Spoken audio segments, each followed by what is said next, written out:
দিন দিন হারিয়ে যাচ্ছে গ্রামীণ ঐতিহ্য। সভ্যতার ছোঁয়ায় তৎকালীন যে গ্রামীণ পরিবেশ তা আমরা ক্রমশ হারাতে বসেছি। উন্নত প্রযুক্তি এবং আধুনিক বিজ্ঞানের ছোঁয়ায় শিশুদের উন্মুক্ত পরিবেশে খেলাধুলা এবং বিনোদন ব্যাহত হচ্ছে। স্বাগত জানাচ্ছি বাংলাদেশের একটি গ্রাম থেকে। গ্রামটি হচ্ছে চট্টগ্রাম জেলাধীন রাঙ্গুনিয়া উপজেলার একটি ঐতিহ্যবাহী ইছামতি গ্রাম।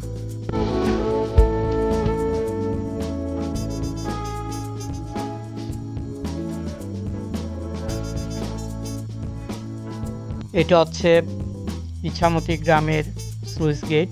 অনেক পুরনো এই স্লুইস গেট। আমরা ছোটকাল থেকে এই স্লুইস গেট দেখে আসছি। ইছামতি খালের উপর নির্মিত এই স্লুইস গেট কৃষি জমিতে পানি সেচ দেওয়ার জন্য এই স্লুইস গেট নির্মিত এবং অনেক সুন্দর এই স্লুইস গেটের চারপাশের পরিবেশ। এই যে রাস্তা দেখতে পাচ্ছেন, আমরা এই রাস্তা ধরে ভিতরে চলে যাব। রাস্তার পাশে রয়েছে একটি বৌদ্ধ বিহারের গেট, খুবই সুন্দর।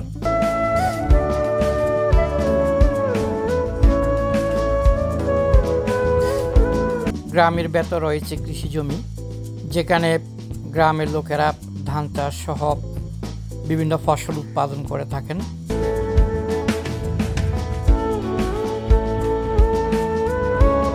গ্রামে রয়েছে ছোট বড় বেশ কিছু পুকুর, যেখানে মাছ চাষ করা হয়। আছে সুন্দর একটি বৌদ্ধ বিহার। এই গ্রামের বেশিরভাগ মানুষ বৌদ্ধ ধর্মাবলম্বী এবং রয়েছে কিছু মুসলিম এবং হিন্দু। সামনে পহেলা বৈশাখকে ঘিরে সাংস্কৃতিক অনুষ্ঠানের মহড়া চলছে বিহারে। এই গ্রামের মানুষ খুবই জাঁকজমকপূর্ণভাবে পালন করে পহেলা বৈশাখ। এই গ্রামের মানুষ অনেকে হাঁস মুরগি পালন করেন। একটা সময় ছিল যখন এই গ্রামের প্রতিটি মানুষের ঘরে ঘরে হাঁস মুরগি এবং গবাদি পশু ছিল।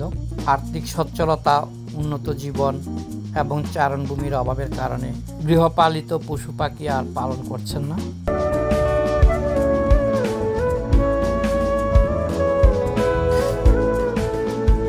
গ্রামের পাশ দিয়ে বয়ে গেছে ইছামতি নদী।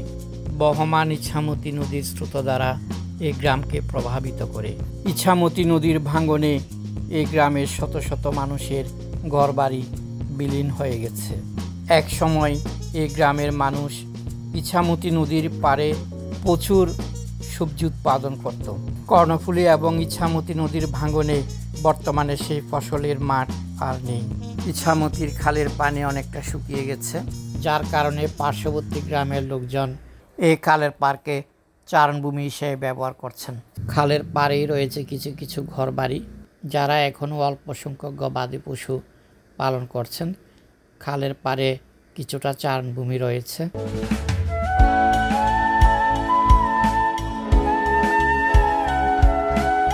এই মাঠে চলে ভলিবল এবং ছোট ছেলেদের ফুটবল। এখনও কিছু সংখ্যক মানুষ গবাদি পশু পালন করছেন।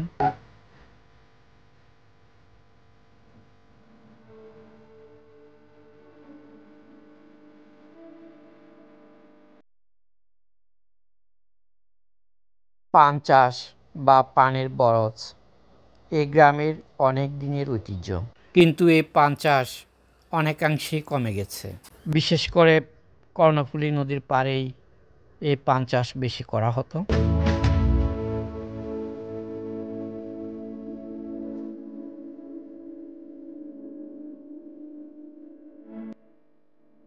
গ্রামের ভেতরে রয়েছে একটি এনজিও প্রতিষ্ঠান অ্যাওয়াক।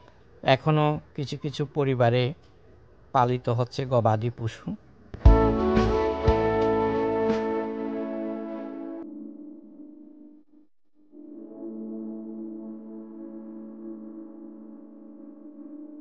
ইছামতি গ্রামের পাশেই রয়েছে ইছামতি বালুচর, যেটি কর্ণফুলী নদীর তীরবর্তী স্থানে অবস্থিত। ইছামতি নদীর বালুচরের পাশে বিশাল মাঠ ব্যবহৃত হচ্ছে গবাদি পশুর চারণভূমি হিসেবে। এখানে অনেক সাদা বক আসে কর্ণফুলী নদীর পাড়ে, আবার সেই উড়ে যায় সাদা বক। পার্শ্ববর্তী গ্রামের লোকেরা এখানে আসেন এবং রাতের সৌন্দর্য উপভোগ করেন।